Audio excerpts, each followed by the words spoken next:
All right, guys, I'm going to do a quick recap today on the trades that we did.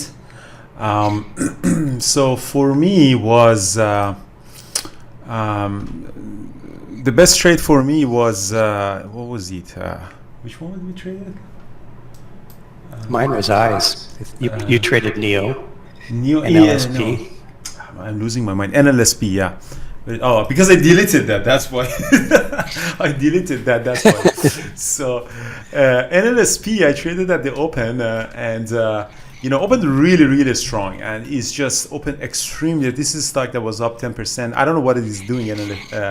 What was the news, but opened really strong. I jumped out a little bit too early, but I just such a huge, strong volume buy orders are coming in. 625 popped up all the way up to 654.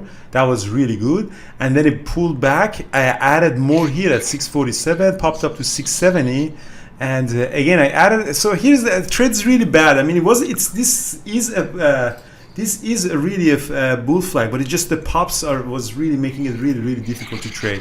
So I added more couple of times, and I was selling in a pop. And again, this might be a little bit choppy, but again, 650 to 680, 30 cents on a stock that 30 cents is a lot. Eventually, I got a really good move on it at 6.5, 6.6, all the way up to above 7. I added a little bit more here. I remember that maybe we can get a follow through above 7, but we didn't. It dropped and I got out, but it wasn't really a big thing. It came back up. I added more. I did not added more. I went again a little bit long. After this drop, I kind of lost confidence on this stock, and then I did one more trade on it that it just dropped and I got out of it. So. And after that, it really became a chop fest, and it was really not trustable anymore. As you see, every time that it popped up, just a huge. So it became really a mess chop fest. NIO gave me a hard time, as always. Unfortunately, as always, NIO, was gapping down 5-6%. It squeezed back up. I went long, added more. Actually, it wasn't really that bad, but I saw it here. Went long, added more for the break of this moving average. It did. I sold some, and then it dropped on me. I was trading NLSP, and that's the problem of when you're trading two stocks at the same time. And I thought maybe this drop on hold the VWAP, so I added more that maybe we can get another move like this. And eventually, I got impatient and I got out of it. And then I saw that it's really not losing the VWAP, so I went back in there again. This is just 5-minute chart really became a mess. I went long, sold, added a little bit more here, added more here. I really wanted to get this 5-minute opening range breakout, and it did. That's exactly the 5-minute opening range breakout. So it did give us this 5-minute opening range breakout, but again, it has become really choppy to trade, unfortunately. And I got out completely at the break even here because I was so done with this choppiness, and eventually did make that move that I was expecting to about 45. And as you see, I missed the whole rally here. And I didn't try to scalp it for the break of this 45.30. This was a really bad trade. I mentioned that to people that also was really not worth it. Try to just scalp it, and I did, but it's really not worth trading it. And after that, it really rejected, and the market is also selling off. I did a good trade on Apple. That one was I'm actually very proud of that. So Apple did a double bottom. This was a double bottom. It claimed this moving average. We had this support that we trade based on that. I went long, popped up to VWAP, came back, come back up. I added more. So to get to this moving average, popped up, sold some, and then boom, it dropped below the VWAP. This was a market drop.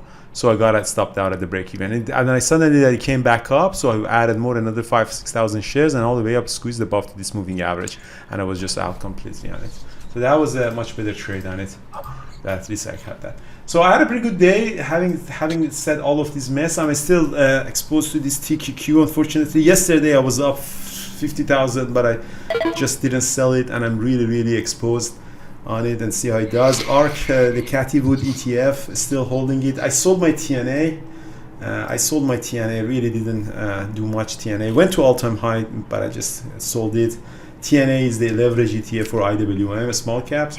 So I'm just going to hold this TQQ. I think it's going to bounce, to be honest with you. I think it's going to bounce. What is it? Qs are doing. I think I'm going to bounce. Anyways, I hope. Anything from you? Brian did a really nice trade on eyes. Eyes popped up in our community. Yeah. Where is eyes? Yeah. You went all the way up to 13, I think, huh? Yeah. You I got don't it even from remember here. where I saw it. Yeah. Yeah, just as it was breaking out. Yeah, so you went I'm out, not sure if remember, it was, I saw it 1140 there. all the way up to 13, and almost 13, you got some of it. Yeah, yeah, I got a really nice move on that one. Set up really nicely on the daily. Really liked the way the daily looked too on it. Looked like it was going to run. So Brian had a really nice trade on eyes. He traded NLSP with me. What else did you trade, Brian? I traded Ride, did a short in the pre-market, and then shorted it again when it bounced up to the VWAP, kind of a rising devil trade.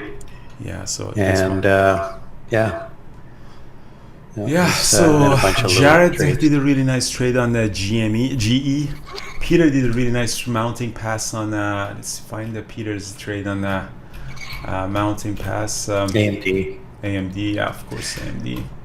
Yeah, so Peter did a really nice mounting pass on AMD. Peter has a couple of presentations on his mounting pass, so he's used this S3, and so just, that's a really nice short on AMD. Yeah, thanks Peter for sharing that. Ryan PDT is one of the good traders. What's he does? Right. Oh, really nice trade. Ryan PDT. No, Lydia I actually don't remember where I saw eyes. Whether it was in my list from, I've got a bigger list. I think I might have been just going through my list of larger list of stocks that I keep, and I just found this one breaking out, or it might have been mentioned in the room. I don't know. All right, so other than that, it was pretty good. I mean, we have nothing except just to sit on our hands. Mark CB, that's a can trade. That's a really nice opening range breakup. Really nice.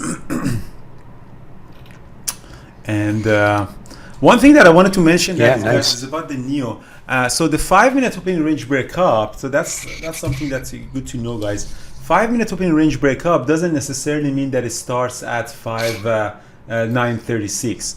This one, for example, it took like 15 minutes to eventually does the breakup. Stock was gapping down, so it's a little bit tough. So you have a little bit of headwind against you for the long.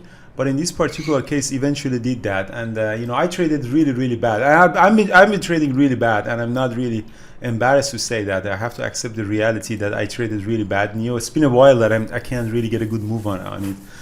Maybe I should really, really move on to something else. But the volume, I really like the volume and liquidity. Like every minute, there's a million shares being traded. So 10, 20,000 shares is easy to get filled really fast. So especially at the open.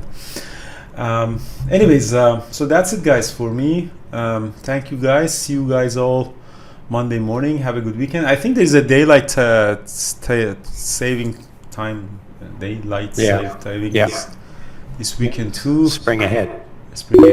But I guess everything is digital these days. So don't show up early or late. Everything is digital these days. So I don't know. I mean, in the past, there's always confused. But now, if anyone really misses that means that they have to keep up with the digital technology. All right, guys, have a good day, and see you all Monday morning.